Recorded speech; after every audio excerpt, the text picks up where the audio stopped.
আমাদের প্রচেষ্টা ছিল, নিরাপত্তা ছিল, কিন্তু এরকম কাজ যদি কেউ করতে চায় সেটা আমরা দেখেছি এটা করতে পারে। তারপরে আমরা এই ব্যাপারটা আমরা খতিয়ে দেখব, তদন্ত কমিটি এটাও বিবেচনায় নেবে।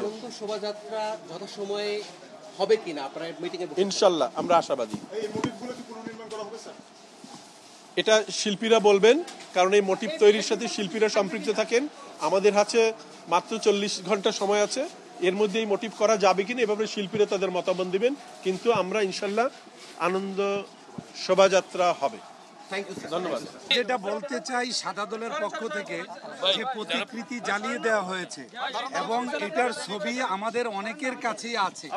গতকাল পর্যন্ত যে কাজটি সম্পন্ন হয়েছিল এই ছবি আছে, সেটাকে ছবি আকারে নিয়ে হাজার হাজার এটাকে আকৃতি দিয়ে এই মিছিলে থাকবে, এটা সাদা দলের দাবি। ক্যামেরাগুলো আমরা পাইনি, সবগুলো সামনে চলে আসছে তো খুব ক্লোজ হয়ে গেছে। সেম জিনিসটা আমরা ভাই ভাই আপনারা রাবি ভাই একটা মিনিট ভাই মজুরা মাল্টিমিডিয়া হয়ে গেলে শুরু করে দাও। আমি এটা বলতে চাই, আপনারা জানেন যে গত 16 বছরে চারুকলায় এই মঙ্গল শোভাযাত্রা যারা নিয়ন্ত্রণ করতেন এবং সেই নিয়ন্ত্রকরা ফেসিবাদের দোসর হিসাবেই তারা কাজ করেছেন এবং চারুকলার শিক্ষার্থীদের প্রতিরোধের মুখে অনেকেই কিন্তু চারুকলায় প্রবেশও করতে পারেন নাই এবং তারা এর সাথে জড়িত আছে কিনা নিশ্চিত করে আমরা তদন্ত ছাড়া বলতে পারবো না। আমরা মনে করি যে তদন্তের মাধ্যমে সেটি উঠে আসবে এবং যারা এর প্রতিবাদ মানে বিরোধিতা করেছেন এবং এটাকে ভণ্ডুল করার চেষ্টা করেছেন তাদের সংশ্লিষ্টতা থাকা অস্বাভাবিক কিছু নয়, তবে এটি নিশ্চিত করে তদন্ত ছাড়া বলা এটা সমীচীন হবে না, বলা সম্ভব না। তো আমরা মনে করি যে তদন্ত কমিটি বিশ্ববিদ্যালয় নিশ্চয়ই করবেন এবং সেই তদন্ত কমিটির মধ্য দিয়ে এই প্রকৃত সত্যটি বেরিয়ে আসবে এবং চারুকলার এই আনন্দ শোভাযাত্রা যারা নস্যাৎ করার যে চক্রান্ত করেছেন এবং ফেসিবাদের মুখাকৃতি যারা মানে জ্বালিয়ে দিয়েছেন তারা বিচারের আওতায় আসবেন। আর আবারও আমি এটি নিশ্চিত করে বলতে চাই যে এই ফেসিবাদের মুখাকৃতি জ্বালিয়ে দেওয়ার মধ্য দিয়ে ফেসিবাদের প্রতি মানুষের যে ঘৃণা এবং বাংলাদেশের মানুষ এই ফেসিবাদকে উৎখাত করার জন্য যে আত্মত্যাগ করেছেন সেটাকে কোনোভাবেই এই ফেসিবাদ পুনঃপ্রতিষ্ঠার যে স্বপ্ন সেটা তাদের একটা অলীক স্বপ্নই থাকবে। এর মধ্য দিয়ে বরং এই জ্বালিয়ে দিয়ে এই সারা দেশের মানুষকে কিন্তু এক ধরনের এটা এই ফেসিবাদের এই ঘটনাটা এই প্রতিকৃতিটা আরও সারা বিশ্বে ছড়িয়ে দেওয়া হলো এইটা।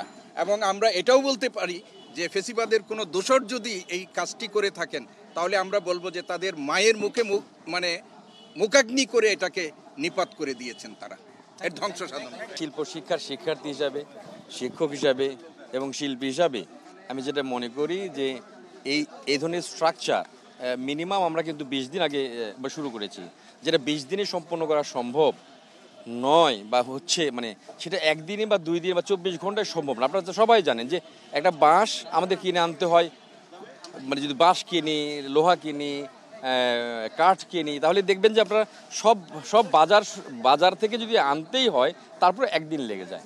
কিন্তু এটাকে একটা পোর্ট্রেটে অথবা একটা 3D যে মোটিভে রূপদান করবার জন্য ন্যূনতম 5টা দিন, ন্যূনতম যদি 24 ঘন্টাও আমরা খাটি ন্যূনতম 5টা দিন মানে এখানে লাগবার কথা। তারপরেও যেটা বলছি যে যদি সর্বসম্মতভাবে কোনো হয় বিভিন্ন যে অ্যাঙ্গেলে আমরা যে বিভিন্ন কাজের পর্যায়ে যে ছবিগুলো আছে সেই ছবিগুলো আমরা প্রদর্শিত চাইলে করতেই পারি। এটা সম্মিলিত সিদ্ধান্তের বিষয়, মানে স্কাল্পচারটা আর হচ্ছে না, তাই তো? এটা এরকম কিছু কি অসম্ভব প্রায়। যদি অন্য কোনো ফরম্যাটে অন্য কোনো মানে কারিগরিতে যদি সিদ্ধান্ত হয় করবার, সেক্ষেত্রে আমরা মানে ভেবে দেখব। আমি ইসরাফিল রতন, আমি আছি হচ্ছে গ্রাফিক ডিজাইন বিভাগে সহযোগী অধ্যাপক ও সহকারী প্রক্টর, ঢাকা বিশ্ববিদ্যালয়।